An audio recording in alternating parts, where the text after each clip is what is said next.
અમદાવાદમાં ફટાકડા factory blast કેસમાં કાર્યવાહી ગેરકાયદે રીતે ધમધમતી હતી ફેક્ટરી સંચાલક મેહુલ ડોડિયાના માતાની અટકાયત તો ભાગીદાર સાદિકની ધરપકડ। સુરત શહેરમાં સવારે વરસ્યો મુસીબતનો વરસાદ। સામાન્ય વરસાદમાં જ ઠેર ઠેર પાણી ભરાવાની સમસ્યા।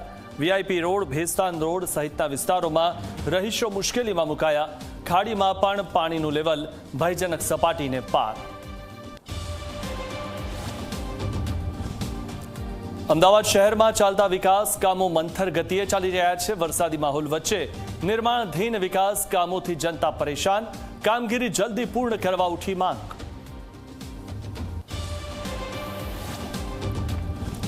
પાટણ પાલિકાના ચીફ ઓફિસરની તાનાશાહી સામે આવી। રજૂઆત કરવા આવેલા અરજદાર સાથે કર્યું ગેરવર્તન। વિડીયોગ્રાફી કરતા અરજદારનો ફોન ચીફ ઓફિસરે લઈ લીધો। દિલ્હીમાં યોજાયેલી સર્વદળીય બેઠકમાં હાઈ વોલ્ટેજ ડ્રામા। ટીએમસીના બળવાખોર સાંસદોને બોલાવતા વિપક્ષે કર્યું વોકઆઉટ। થોડીવાર બાદ ફરી બેઠકમાં જોડાઈને વિપક્ષે નોંધાવ્યો વિરોધ।